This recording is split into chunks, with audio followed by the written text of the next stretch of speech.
Hey, what's up tout le monde, c'est Ardaxel, j'espère que vous allez bien. Aujourd'hui, on va parler d'un de mes mangaka préférés, Tatsuki Fujimoto, le mec qui ne rate jamais. Je l'appréciais déjà grâce à ses œuvres, mais après avoir fait mes recherches, je l'admire encore plus parce que ce mec, c'est un malade. Tatsuki Fujimoto est né le 10 octobre 1993 à Akita, au Japon. Le mec, il est plus jeune que moi, c'est abusé. Il a commencé à dessiner très tôt. Un exemple de la folie et du génie de Fujimoto, c'est que pendant ses années de collège, il avait imaginé dans sa tête son propre magazine de publication comme le Jump, où il sérialisait et arrêtait ses propres séries jusqu'en ayant 7 en même temps. Il a continué ses séries imaginaires jusqu'à que tous ses mangas se terminent, et à la fin de certains d'entre eux, il s'est même mis à pleurer tellement il était ému que ces histoires se finissent. Je te l'ai dit, Fujimoto, mais c'est un grand malade. Il faut savoir qu'Akita, c'est une ville paumée au nord du Japon, et n'ayant pas d'établissement préparatoire équivalent aux beaux-arts japonais, Tatsuki Fujimoto a commencé à suivre les cours de peinture de ses grands-parents, notamment la peinture à l'huile. Et c'est vrai que quand tu regardes certaines covers des Chainsaw Man, et tu te rends compte de cette inspiration de la peinture à l'huile. Il obtient son diplôme de peinture occidentale de l'université d'art et de design de Tohoku en 2014. Pendant ces années à l'université d'art, son état mental a été souvent remis en question par ses camarades de classe, car il déclara à plusieurs reprises: si je ne deviens pas meilleur qu'eux au bout de 4 ans, je vais tous les tuer. Je t'ai dit, mais Fujimoto, c'est un ouf. Il a aussi été impliqué dans un incident où une de ses collègues de classe s'était amusée à mettre son vélo à l'envers, était allé le voir directement en mode ah, je t'ai retourné ton vélo. Et Fujimoto, au lieu d'être énervé ou intimidé, le mec, il était ravi. Et suite à ça, il s'est rendu compte qu'il était masochiste et qu'il adorait les femmes super autoritaires et vraiment dérangées. Des traits qu'on peut vraiment retrouver dans les personnages de Power et de Makina dans Chainsaw Man. À 17 ans, Fujimoto écrit son premier one-shot, Deux poules au fond du jardin. Ce one-shot a été nominé pour le prix mensuel du Jump SQ en décembre 2011. Ce one-shot, on peut le retrouver dans le recueil de petites histoires 17-21 qui regroupe toutes les histoires que Fujimoto a écrites entre l'âge de 17 ans et 21 ans. Et moi franchement dans ce recueil de petites histoires, c'est mon histoire préférée. Et je trouve ça mais incroyable qu'il ait écrit ce one-shot seulement à 17 ans. Faut savoir aussi que Fujimoto, c'est un gros troll. Il adore ça, il fait que ça. Et le nom en japonais de ce one-shot de poule au fond du jardin, c'est ce qu'on appelle en anglais un tongue twister. Ce sont des phrases qui sont difficiles à prononcer comme nous on a avec les chaussettes de l'archiduchesse. Et je te mettrai la phrase à l'écran comme ça tu pourras essayer de la dire. Et le titre en japonais c'est Niwa Niwa Niwa Niwatori ga Ita. Quoi, tu vois le délire, c'est assez chelou. Et la cerise sur le gâteau, c'est une fois avoir fini ce one shot, on lui avait posé la question comment tu te sens, et Fujimoto avait répondu je veux être payé maintenant. Ce mec est un génie. Fujimoto n'avait qu'un seul but en tête, devenir mangaka. Il ne voulait pas de petits boulots et était souvent en galère de thunes. Mais il arrivait à survivre grâce à l'argent qu'il gagnait en remportant des concours de dessin. À côté de ça, il continua à remporter plusieurs prix pour ses one-shots avec les one-shots suivants tels que L'élève Sasaki arrête une balle, L'amour est aveugle qu'on peut retrouver dans le recueil 17-21. Suite à ça, il écriva d'autres one-shots qu'on peut retrouver dans 22-26, encore une fois, qui ont été écrits entre l'âge de 22 ans et 26 ans. Mais le 18 avril 2016, Fujimoto commença la publication de mon manga préféré par lui, Fire Punch, qui se finira en 8 volumes le 1er janvier 2018. Fire Punch, c'est une histoire qui se déroule dans un monde qui a été touché par les nouvelles ères glaciaires, où la plupart des gens sont morts, et on va suivre notre personnage principal, Agni, qui est un élu, qui a un pouvoir de régénération, et qui se sert de son corps pour nourrir son village. Mais un jour, des soldats arrivent à la recherche de vivres, et se rendent compte des actes de cannibalisme qui se passent au sein du village, décident de le brûler grâce à un de leurs élus qui a un pouvoir de feu, comme dans Naruto avec l'Amaterasu, un feu qui ne s'arrête pas tant que l'objet n'a pas disparu.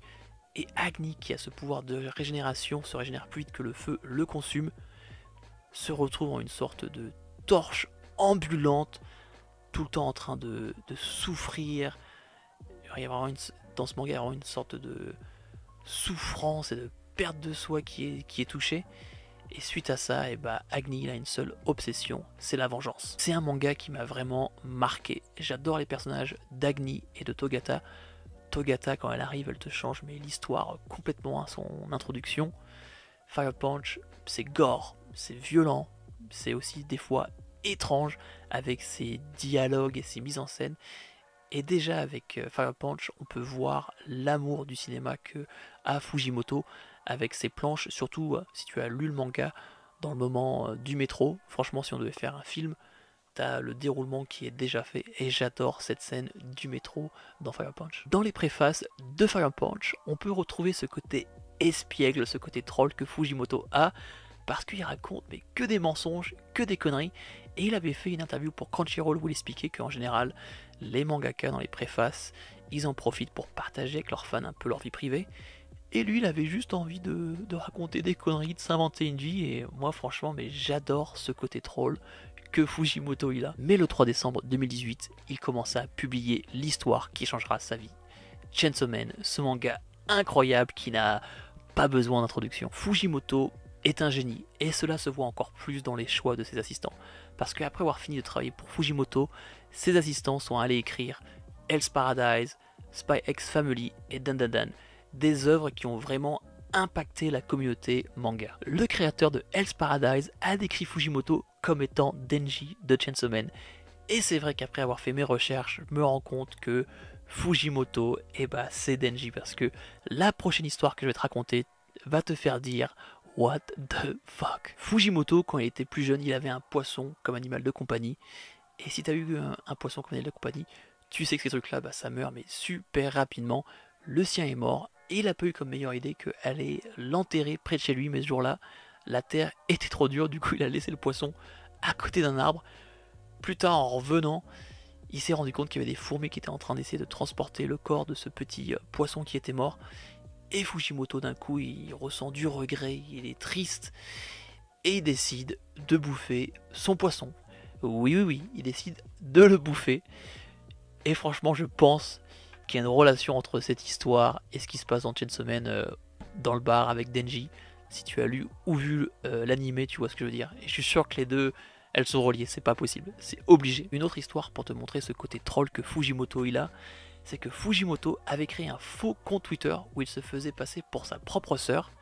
Et avec ce compte, il s'amusait à leak des idées d'histoire que seul lui et son éditeur ne connaissaient. Et son éditeur, il a failli porter plainte contre cet compte parce que son éditeur savait que Fujimoto n'avait pas de sœur. Mais Fujimoto lui a expliqué que c'était lui et du coup il n'a pas porté plainte. Et le truc encore plus de malade par rapport à cette histoire, c'est que Fujimoto, jusqu'à présent, il continue à utiliser ce faux compte de sa sœur comme son vrai compte Twitter. Donc le mec, c'est un malade. Dernièrement, Fujimoto a sorti 2 one-shots, Look Back et Adieu Eri, 2 one-shots qui ont eu vraiment un succès énorme.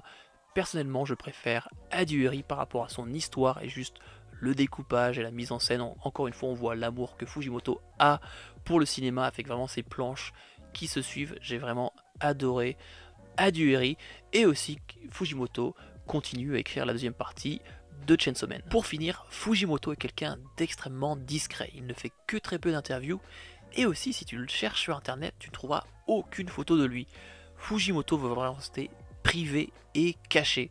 Et une des raisons derrière ça, c'est qu'il reçoit souvent des menaces de mort, parce que Fujimoto, si tu as lu un de ses mangas, tu te rends compte qu'il aime bien tuer des gros personnages, et ça la fanbase, elle déteste ça, et au Japon, c'est des malades, du coup il reçoit des menaces de mort, carrément des menaces de mort par rapport à ça.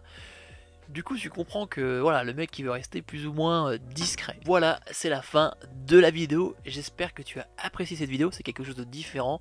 Là j'ai écrit un texte pour la vidéo, normalement je fais du freestyle, donc dis-moi dans les commentaires si tu as aimé ce genre de vidéo. Dis-moi aussi si tu as appris des choses sur Fujimoto. Moi je sais qu'en faisant mes recherches j'ai appris tellement de choses sur lui, et comme j'ai dit au début de la vidéo, j'ai adoré le personnage, et là franchement je l'adore encore plus, c'est vraiment un malade. Et je vois vraiment la corrélation entre Fujimoto et Denji. Et j'adore Denji qui est vraiment un caractère de shonen, de seinen qui est vraiment différent de ce qu'on a l'habitude de voir. Ça casse vraiment le moule. Sa plus grande ambition à Denji c'était de toucher des boobs. Donc voilà quoi, c'est... T'as Naruto lui qui veut devenir Hokage du village et t'as Denji lui qui veut toucher des nichons. Donc voilà, c'est tellement drôle. N'hésite pas à aimer la vidéo, mets-moi un commentaire, abonne-toi à la chaîne parce que récemment YouTube, ils n'ont pas été trop sympas avec moi, mais je garde la passion pour faire 10 vidéos. Du coup, on se verra dans la prochaine vidéo. C'était Erdaxel.